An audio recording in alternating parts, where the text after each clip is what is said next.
Hi ನಮಸ್ತೆ. ನಾನ್ ರೇಖಾ ಮನೆ ಅಡುಗೆ ಚಾನಲ್ಗೆ ಸ್ವಾಗತ. ಜೀರ್ಣಶಕ್ತಿಯನ್ನು ಹೆಚ್ಚಿಸುವಂತ ಹಾಗೆ ಟ್ರೆಂಡಿಂಗ್ ಅಲ್ಲೂ ಇರುವಂತಹ ಒಂದು ರೆಸಿಪಿ ಬಗ್ಗೆ ನಿಮಗೆ ತೋರಿಸೋಣ ಅಂತ ಈ ವಿಡಿಯೋನ ಮಾಡ್ತಾ ಇದ್ದೀನಿ. ಏನು ದುಬಾರಿ ವಸ್ತುಗಳನ್ನ ಹಾಕುವಂತ ಏನೋ ಅವಶ್ಯಕತೆ ಇಲ್ಲ, ಮನೆಯಲ್ಲೇ ಸಿಗುವಂತದ್ದನ್ನೇ ಹಾಕಿ ಮಾಡಬಹುದು. ಓವರ್ ನೈಟ್ ನಾನು ಇಲ್ಲಿ ರಾತ್ರಿ ಮಿಕ್ಕಿರುವಂತ ಅನ್ನವನ್ನ ನಾನು ಎಲ್ಲ ಚೆನ್ನಾಗಿ ಮ್ಯಾಶ್ ಮಾಡಿಬಿಟ್ಟು ಅದಕ್ಕೆ ಸ್ವಲ್ಪ ನೀರನ್ನ ಹಾಕ್ಬಿಟ್ಟು ಇಟ್ಟಿದ್ದೆ. ಅನ್ನದ ಮೇಲೆ ನೀರಿರಬೇಕು ಫ್ರೆಂಡ್ಸ್. ಹಾಗೆ ಮಣ್ಣಿನ ಮಡಿಕೆ ಆದ್ರೂ ನಡೆಯುತ್ತೆ, ಅಥವಾ ನಮ್ಮ ಹತ್ರ ಅದು ಅವೈಲೇಬಲ್ ಇಲ್ಲ ಅಂದ್ರೆ ಈ ತರ ಸ್ಟೀಲ್ ಪಾತ್ರೆಯನ್ನ ಬಳಸಿ ಅದಕ್ಕೆ ಒಂದು ಬಟ್ಟೆ ಅಥವಾ ಮುಚ್ಚಳವನ್ನ ಮುಚ್ಚಿಟ್ಬಿಡಿ. ದೋಸೆ ಅಥವಾ ಇಡ್ಲಿಗೆ ಹೇಗೆ ನಾವು ರಾತ್ರಿ ನೆನೆ ಹಾಕ್ತಿವಲ್ವಾ, ಅದೇ ರೀತಿ ಇದನ್ನ ನೀವು ರಾತ್ರಿನೇ ರೆಡಿ ಮಾಡಿಡಬೇಕು. ಈ ನಮ್ಮ ದೇಹಕ್ಕೆ ಬೇಕಾಗುವಂತಹ ಒಳ್ಳೆ ಆಹಾರ, ಶಕ್ತಿಯನ್ನು ಇದು ಹೆಚ್ಚಿಸುತ್ತೆ.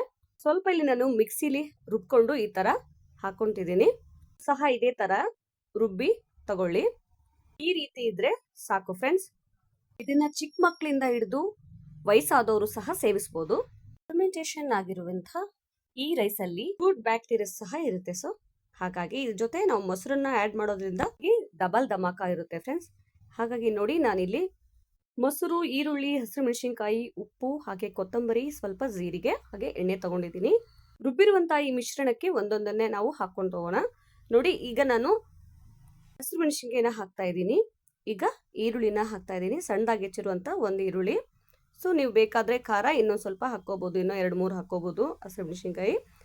ಈಗ ಕೊತ್ತಂಬರಿ, ಇನ್ನೂ ಬೇಕಾದ್ರೆ ನಿಮಗೆ ದಾಳಿಂಬೆ ಹಣ್ಣು ಸಹ ಇದರಲ್ಲಿ ಸೇರಿಸಬಹುದು. ನಾನು ಸರಳವಾಗಿ ಮನೆಯಲ್ಲೇ ಸಿಗುವಂತ ಸಾಮಗ್ರಿಗಳನ್ನ ತೆಗೆದುಕೊಂಡು ಮಾಡುವಂತ ಒಂದು ಅಡಿಗೆನ ತೋರಿಸ್ತಾ ಇದ್ದೀನಿ. ಈಗ ಉಪ್ಪನ್ನ ಹಾಕಿ ಲಾಸ್ಟ್ ಅಲ್ಲಿ ನಾವು ಮೊಸರನ್ನ ಸೇರಿಸಬೇಕು. ನೋಡಿ, ಇಷ್ಟು ಮೊಸರಾದ್ರೆ ಸಾಕು. 1 ಕಪ್ ತಗೊಂಡಿದ್ದೀನಿ. ನಿಮಗೆ ಇನ್ನೂ ಸ್ವಲ್ಪ ಬೇಕಾದ್ರೆ ನೀವು ಹಾಕೋಬಹುದು, ಏನ್ ತೊಂದರೆ ಇಲ್ಲ. ಅನ್ನದಲ್ಲೂ ಒಳ್ಳೆ ಬ್ಯಾಕ್ಟೀರಿಯಾಸ್ ಇರುತ್ತೆ, ಹಾಗೆ ಮೊಸರಲ್ಲೂ ಸಹ ಇರುತ್ತೆ. ಸೊ ಹಾಗಾಗಿ ನಮಗೆ ಹೆಲ್ತ್ಗೆ ಜೀರ್ಣಶಕ್ತಿ ದುಪ್ಪಟ್ಟಾಗುತ್ತೆ.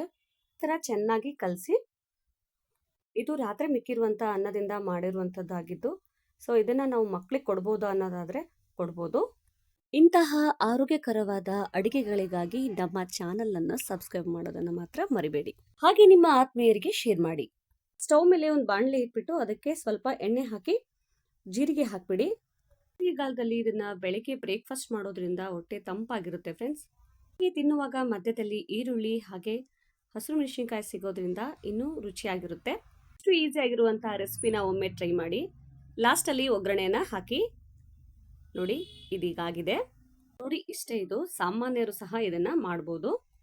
ರಾತ್ರಿ ಅನ್ನನ ಚಿತ್ರಾನ್ನ ಅಥವಾ ಬಿಸಾಡೋದ್ರಿಂದ ನಮಗೆ ಈ ತರ ಒಂದು ಹೆಲ್ತ್ ಬೆನಿಫಿಟ್ಸ್ ನಮಗೆ ಇರುವಂತ ಆಹಾರ ಸಿಗೋದಿಲ್ಲ. ನೋಡಿ, ಇದನ್ನ ನಮ್ಮ ಆಹಾರದಲ್ಲಿ ನಾವು ದಿನನಿತ್ಯ ಬಳಸೋಣ. ಹಾಗೆ ಇನ್ನೊಂದು ಒಳ್ಳೆ ವಿಡಿಯೋದೊಂದಿಗೆ ಮತ್ತೆ ನಿಮಗೆ ಸಿಗ್ತೀನಿ. ನಿಮ್ಮ ಪ್ರೀತಿ ಹೀಗೆ ಇರಲಿ ಫ್ರೆಂಡ್ಸ್.